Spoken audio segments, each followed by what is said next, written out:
Welcome. I'm David Baird, violin maker and Cremona Revival researcher.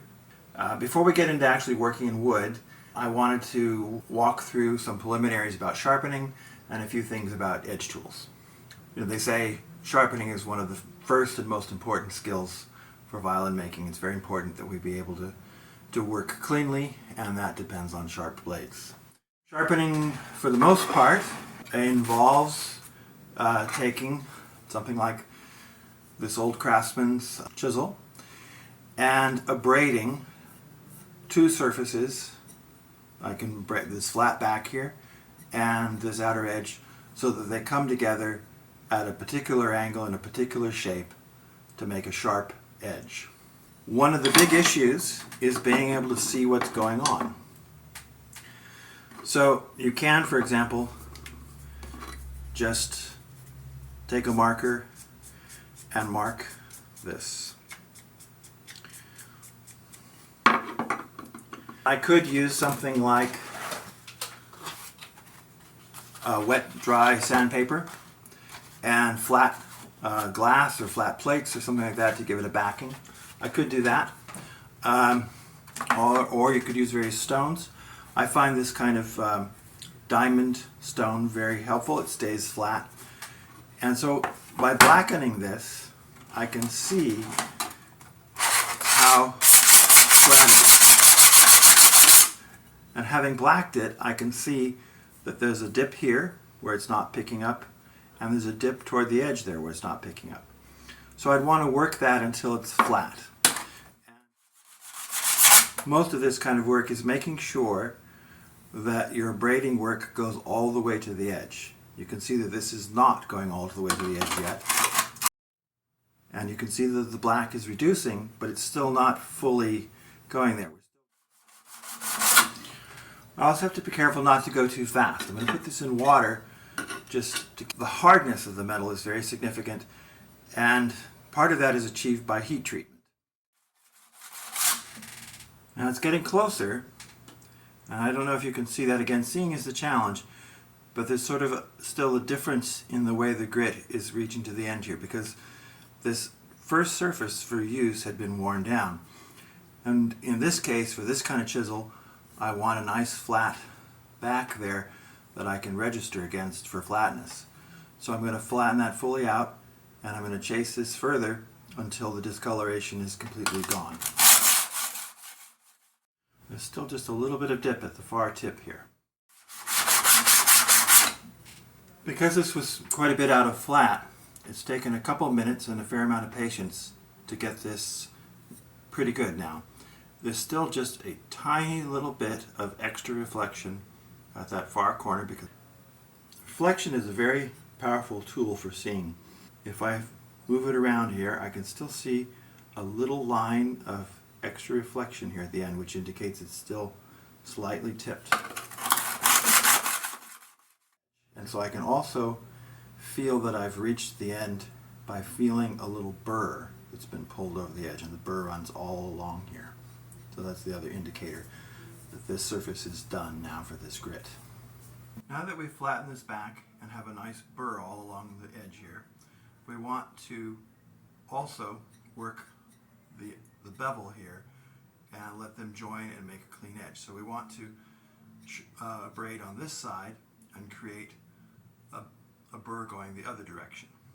Now, for this flat back, I did what you call registering the flatness I used a flat stone that I knew I could trust, and I pressed it down so that it would register and test that flatness. For this bevel, I could use jigs, and you can see on lots of YouTube videos fancy ways of going about these things. But I don't need to. What I need here, I don't need to ensure flatness, but I do need to make sure that I chase a clean surface and create a good edge, and I will know that by creating a burr on the other side. So again, I'm going to blacken the surface to help me see it. Just take a pen and run that black off the edge like that. And this time, instead of trying to push that bevel down and register it, which a lot of people do that, and that's fine, Instead, I'm going to show the technique of napping this edge. So I'm going to put this fairly securely, and I'm going to try and get the angle of the stone going off the edge, and I'm going to begin too flat so that I hit it on the back, and I can see myself drawing on the back side here, and then I'm going to get it shallower until I'm running off the edge. Now I don't know if you can see it here, but I have a little bit of a depression here where the black hasn't come off, and I can see a little bit of black at the edge. But already I'm beginning to feel a bird develop. And again, I begin too shallow, and then let myself find the edge, mapping it out like this, until I get a clean edge all the way across. Now this is not the way to achieve a perfectly straight edge. I have the flatness here because I registered this, and if I wanted a truly straight edge at the front here, I would again want flatness, and I would go maybe use a jig or something to control the angle and register it. But here I just want sharpness, and I don't mind if there's a little bit of arc to that resulting. So I've got a burr, and I'm done with that bevel.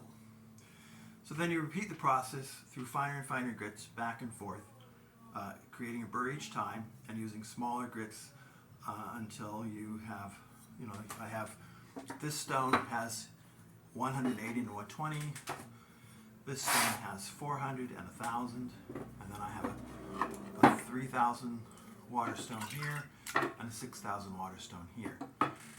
Some people go to finer grits. I don't usually find that necessary, but that's a matter of personal choice. All right, now I've worked both sides of this through the various grits. Each time I registered the back against the flat of the surface, and each time I napped the bevel. And each time I worked until I had a nice flat and a clear burr. Of course, as the grits get finer, the burr gets much smaller and subtler to feel, but it's there. And then at the very end, I reverse for one more stroke to clear the burr off. So now I'm ready to stroke the edge. I could use a little leather pad, but that also gives us sort of an extra softness that helps it find the metal, but it also gives more potential for it to round the metal.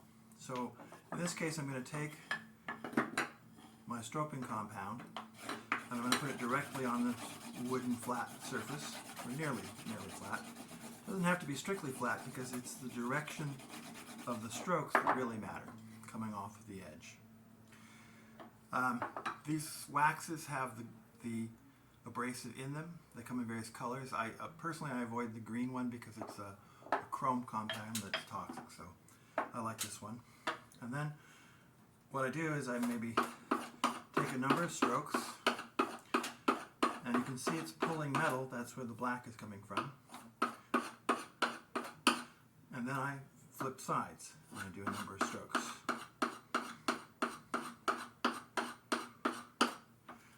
Now metal, even hard tool metal, is a bit malleable, and so as I pull that, it pulls around the edge a little bit. That's how we get the burrs when we sharpen, and it's doing the similar thing here. So as I want to get toward a final edge, I'm going to switch back and forth. So now I'm going to do 4 strokes, and 4, and again. And people can do this in lots of ways. Maybe I made a little ritual out of this for myself, but I do 8 and 8 and 4 and 4 and then 2 and 2, and then I go back and forth with single strokes a few times and call that that. I test it with this to see if I have a little bite. It bites onto my fingernail there, and I can test it to see if it cuts, and there it goes. So that's the basic process. Besides these grit methods, hard steel, even harder steel than the blades, can be used as a burnish, and when you've been using a blade for a while, besides being worn, it might also just be bent, and so burnish can help push it back into shape. But primarily we sharpen with the grits and the stroke, and the best plan probably is to start and do most of your work on a heavy grit. There are some special aspects to sharpening for violin work and sharpening by hand and for handwork. One of these things is that in violin making you end up sharpening a lot of different kinds of shapes, a lot of different kinds of curved shapes. And you want a range of tools. Like here there's a curve on the back, but it runs out straight, and so you want to register this straightness with a flat stone, and then you want to sharpen in here also. This is similar. It's curved in this dimension, but it's also flat in that dimension. But the cut here is flat. Here, for example, it's been shaped in sort of a fingernail shape, and the curve is on the outside. So you end up with a lot of variety of shapes, and you have many occasions to modify a blade. For example, I tend not to use a mallet. I like to push the blade through, and so with some of my chisels that are gouges that are beveled on the outside, I've thinned the bevel significantly. A lot of the Western gouges are set up for heavy mallet chopping, but I've reduced the back of mine in most cases to make it easier to push the blade through. Now with an out channel shape, that's not so important because I'm only pushing as much metal through as I'm going deep. So if I just don't go as deep, and it provides the same result. But you have many occasions to sharpen odd shapes and to reshape things. Here it's flat here, like a regular chisel, but it's curved there. And that's a free curve. It's not straight in any direction. You even end up sometimes providing teeth. So here's a blade that's somewhat curved. It isn't flat because I'm not aiming at making the smallest possible shavings off of this. I'm aiming at taking a relatively large amount of wood off at a stroke, and on very figured curled maple that can tear out, but if you put little notches or teeth into the edge of the blade, that reduces tear out. So you have many different shapes, and you have occasion both to register a flatness either with a counter curve or purely flat, and you have other occasions where you have to nap, and then you have occasions where you have an inside curve you have to work with, which requires either a slip stone that has a curved shape itself, or very often it's easier just to take some sort of wet dry sandpaper and wrap it around a curved guide and use that. So for example, I could take a pen and wrap some sandpaper around that and use that to work an inside sharpening. So that's one aspect of it. Another thing is when you're working by hand,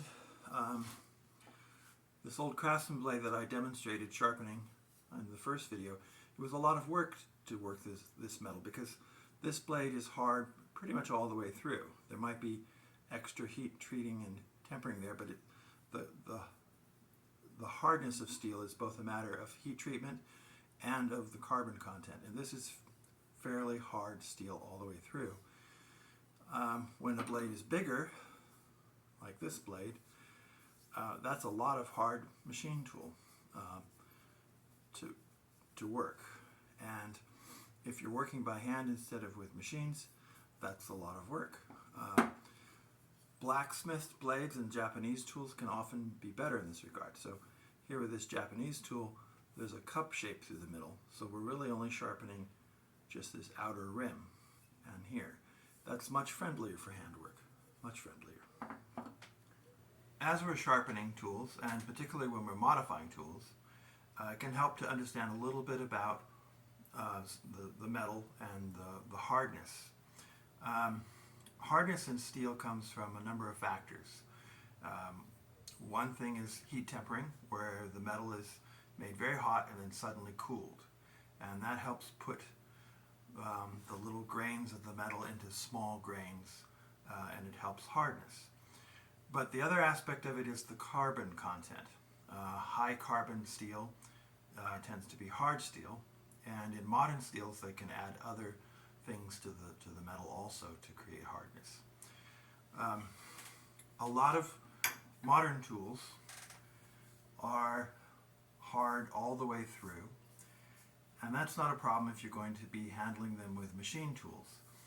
But for hand modification, that means you're working hard to change any of this. Antique tools, on the other hand, very often are composed of a mix of softer steel and harder steel. And when that's the situation, it helps to understand where the hard steel is.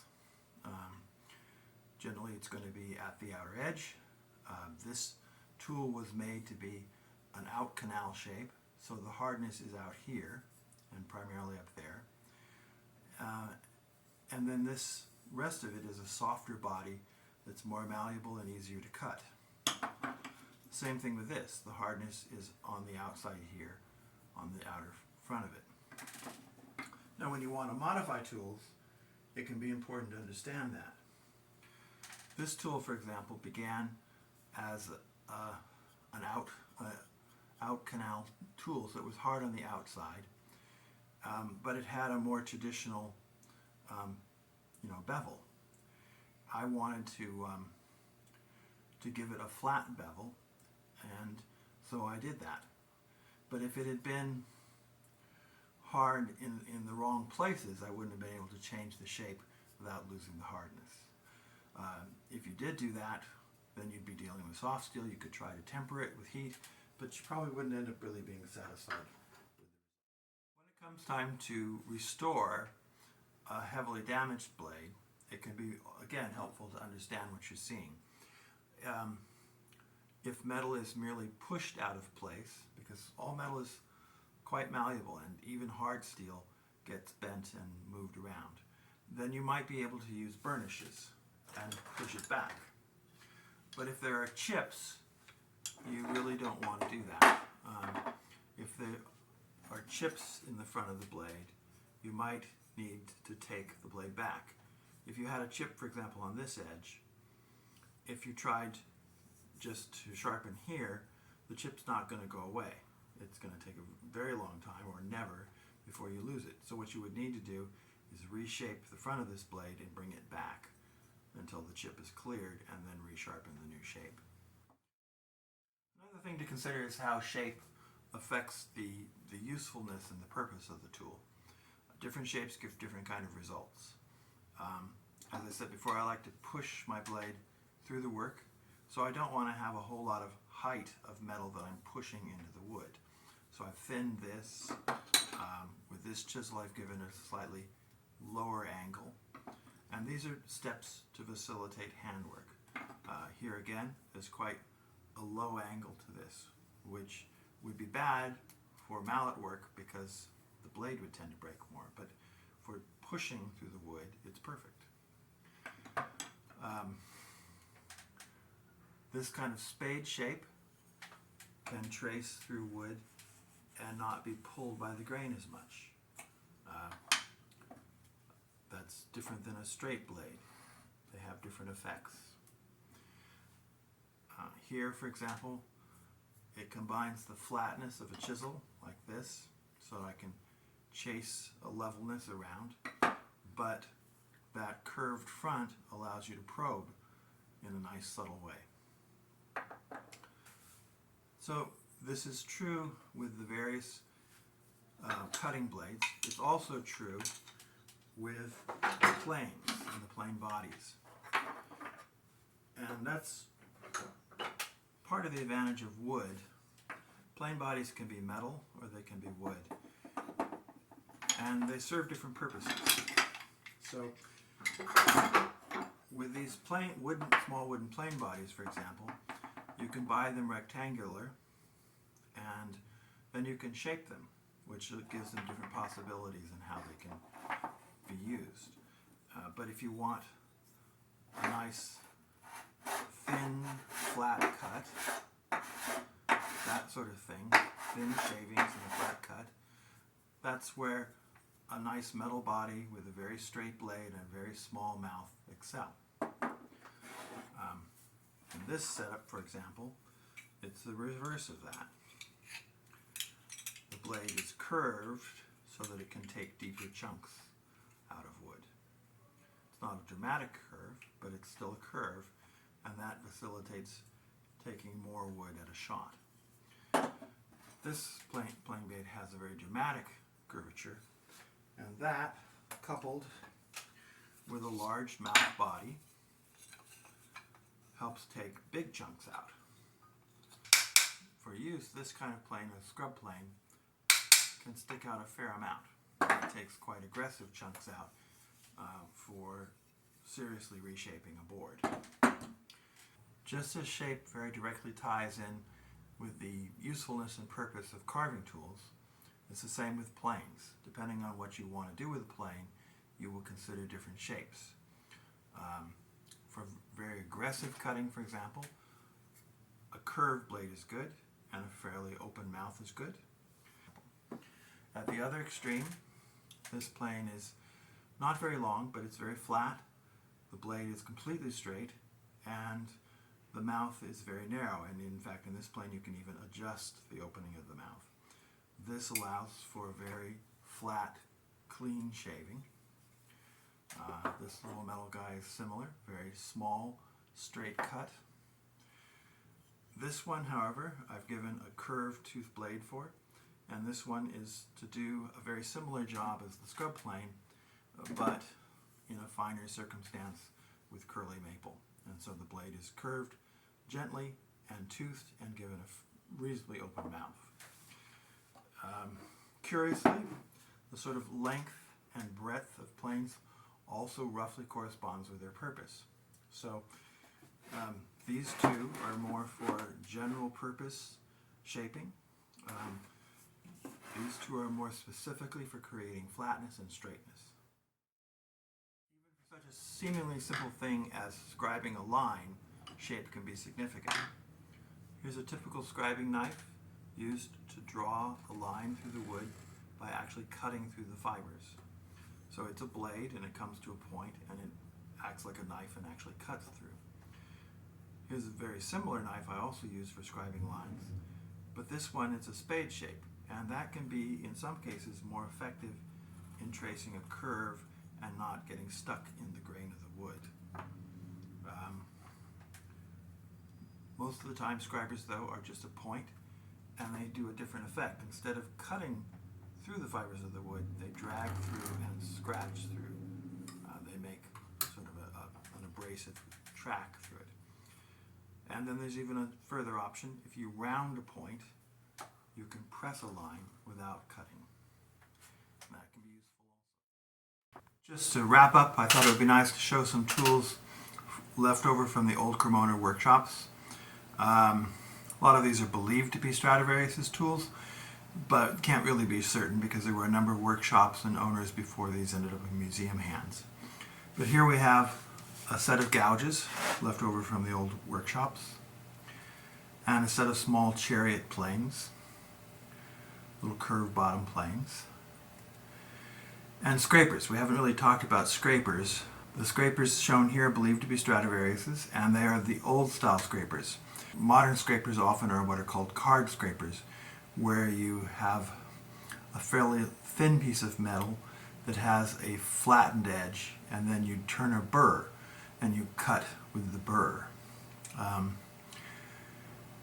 But the old artisans, the old descriptions of woodworking and the old tools are like this.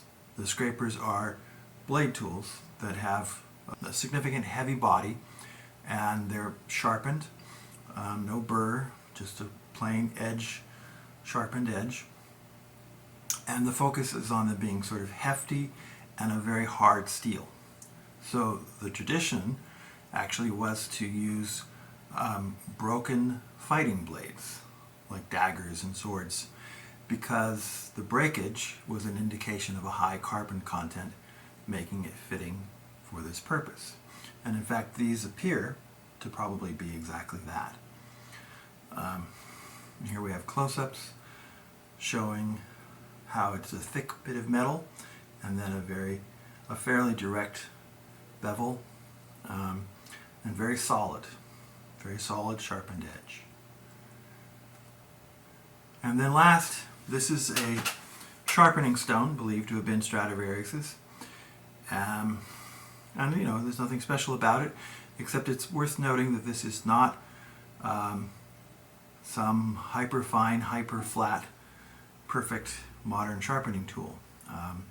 And it sort of suggests that there's a rather large difference between the prettiness of tools and the effectiveness of the results they produce. The mind can produce great results with good intent and tools that are perhaps a little funky. Thank you.